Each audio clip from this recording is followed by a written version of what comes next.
बहू दाल बाटी चूरमा वाली नंदिनी बहुत ही समझदार लड़की थी, जिसने अपने पति के शहर जाकर कमाने के बाद गांव में अपने परिवार वालों को बहुत अच्छे से संभाल लिया था।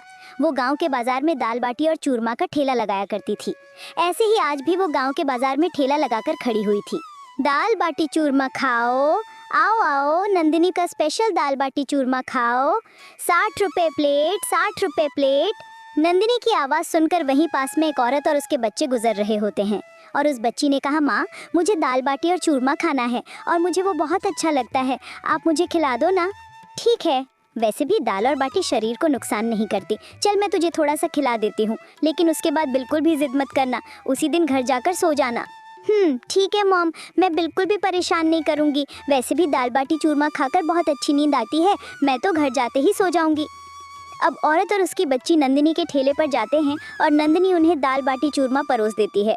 और औरत ने जैसे ही दाल बाटी चूरमा खाया तो बोली, तुम तो बहुत ही अच्छा दाल बाटी चूरमा बनाती हो। मुझे तो लगा था कि ये ठेला सिर्फ नाम से ही चल रहा होगा, लेकिन तुम्हारे हाथों में तो सच में स्वाद है। बहन जी, मुझे ये दाल बाटी चूरमा बनाना मेरी सासू माँ ने सिखाया है। जब मैं शादी करके आई थी तब मुझे ये सब कुछ बनाना नहीं आता था, पर मेरी सास को बहुत अच्छा बनाना आता था। फिर मेरे पति शहर काम करने चले गए तो मैंने इसी का ठेला लगाने का सोचा। अगर तुम इतना अच्छा दाल बाटी चूरमा बनाती हो तो तुम्हारी सास कितना अच्छा दाल बाटी चूरमा बनाती होंगी। मेरे हिसाब से तो तुम्हें घर संभालना चाहिए और तुम्हारी सास को ही ठेला लगाना चाहिए। नहीं नहीं, आप कैसी बात करते हो, मैं इस घर की बहू और बेटी दोनों हूँ। अगर मेरे रहते हुए मेरी सास यहाँ पर ठेला लगाएगी तो मेरे लिए तो ये बहुत बदनामी की बात होगी। वैसे भी इस उम्र में उन्हें आराम करना चाहिए। तुम बहुत अच्छी हो और तुम्हारे माता पिता ने तुम्हें बहुत अच्छे संस्कार दिए हैं। अच्छा, मैं चलती हूँ। अब नंदिनी ऐसे ही सुबह से शाम तक ठेला लगाती है और उसके बाद रात के समय ठेला लेकर घर जाती है।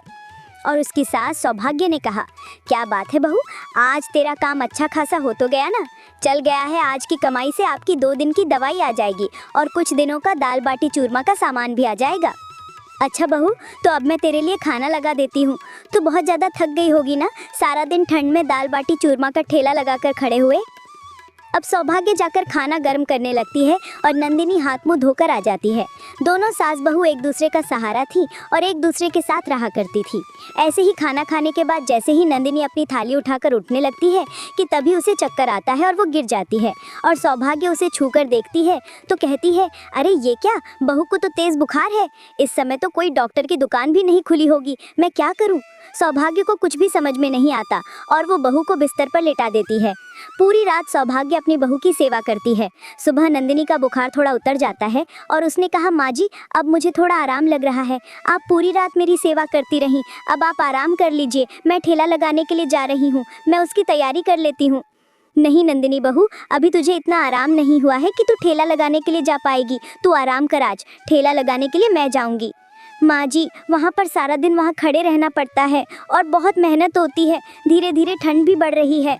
अगर आप ठेला लगाने जाएंगी तो आपकी तबीयत खराब हो जाएगी और मैं ये नहीं देख सकती। भूल मत बहू, तुझे तो इस घर में आने से पहले चूल्हा भी नहीं जलाना आता था। तुझे सब कुछ मैंने सिखाया है, मैं सबको संभाल सकती हूँ। सौभाग्य जिद करती है और नंदिनी उसे मना नहीं कर पाती। इसके बाद अब सौभाग्य खुद ही ठेला लगाने के लिए चली जाती है।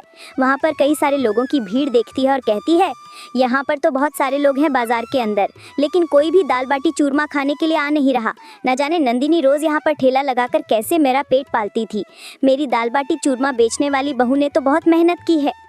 सौभाग्य ने सोच लिया था कि अब वो भी ग्राहकों को अपनी तरफ आकर्षित करने की पूरी कोशिश करेगी और उसने अपने ठेले पर खड़े होकर आवाज़ लगाई, आओ आओ दाल बाटी चूरमा खाओ, आओ आओ दाल बाटी चूरमा खाओ, 50 रुपये प्लेट, 50 रुपये प्लेट, मत करो लेट, 50 रुपये प्लेट। सौभाग्य ऐसे ही चूरमा बेचने की कोशिश कर रही थी, लेकिन कोई भी उसके ठेले पर नहीं आ रहा था, जिसे देखकर वो बहुत ज़्यादा परेशान हो जाती है और कहती है, मुझे कोई ना कोई रास्ता ऐसा निकालना होगा जिससे मेरे दाल बाटी चूरमा अच्छे से बिकने लग जाए। मैंने ही बहू को ये बनाना सिखाया था, लेकिन मैंने इसे बेचना कैसा है ये तो कभी बहू से सीखा ही नहीं। न जाने मेरी बेचारी बहू इन लोगों के बीच में कैसे ये सब कुछ बेच पा रही थी। सौभाग्य बहुत ज़्यादा परेशान हो रही थी, उन्हें समझ नहीं आ रहा था कि कैसे वो अपने ग्राहक बढ़ाएं। तभी उनकी नज़र सामने भल्ले पापड़ी का ठेला लगाने वाले विनोद पर जाती है, जो कि लोगों को आवाज़ लगा रहा था, आओ भल्ले पापड़ी खाओ, स्वादिष्ट भल्ले पापड़ी, 30 रुपये प्लेट, 30 रुपये प्लेट। भल्ले पापड़ी खाओ, ठंडी ठंडी भल्ले पापड़। ये सब कुछ देखकर सौभाग्य को एक सुझाव आता है और उसने कहा, लगता है अपनी बहू की मदद करने के लिए मुझे भी कुछ ऐसा करना पड़ेगा। वैसे भी मेरे बेटे को गए हुए 2 महीने हो गए, अभी तक उसने कोई पैसे नहीं भिजवाए हैं और इसी दाल बाटी चूरमा के ठेले से ही हमारा घर चल रहा है।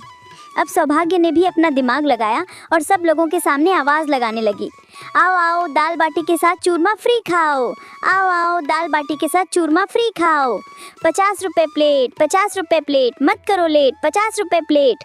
सौभाग्य ऐसे ही चूरमा बेचने की कोशिश कर रही थी, लेकिन कोई भी उसके ठेले पर नहीं आ रहा था, जिसे देखकर वो बहुत ज़्यादा परेशान हो जाती है और कहती है, मुझे कोई ना कोई रास्ता ऐसा निकालना होगा जिससे मेरे दाल बाटी चूरमा अच्छे से बिकने लग जाएं। मैंने ही बहू को ये बनाना सिखाया था, लेकिन मैंने इसे बेचना कैसा है ये तो कभी बहू से सीखा ही नहीं। न जाने मेरी बेचारी बहू इन लोगों के बीच में कैसे ये सब कुछ बेच पा रही थी। सौभाग्य बहुत ज़्यादा परेशान हो रही थी, उन्हें समझ नहीं आ रहा था कि कैसे वो अपने ग्राहक बढ़ाएं। तभी उनकी नज़र सामने भल्ले पापड़ी का ठेला लगाने वाले विनोद पर जाती है, जो कि लोगों को आवाज़ लगा रहा था, आओ भल्ले पापड़ी खाओ, स्वादिष्ट भल्ले पापड़ी, 30 रुपये प्लेट, 30 रुपये प्लेट, भल्ले पापड़ी खाओ, ठंडी ठंडी भल्ले पापड़। ये सब कुछ देखकर सौभाग्य को एक सुझाव आता है और उसने कहा, लगता है अपनी बहू की मदद करने के लिए मुझे भी कुछ ऐसा करना पड़ेगा। वैसे भी मेरे बेटे को गए हुए 2 महीने हो गए, अभी तक उसने कोई पैसे नहीं भिजवाए हैं और इसी दाल बाटी चूरमा के ठेले से ही हमारा घर चल रहा है।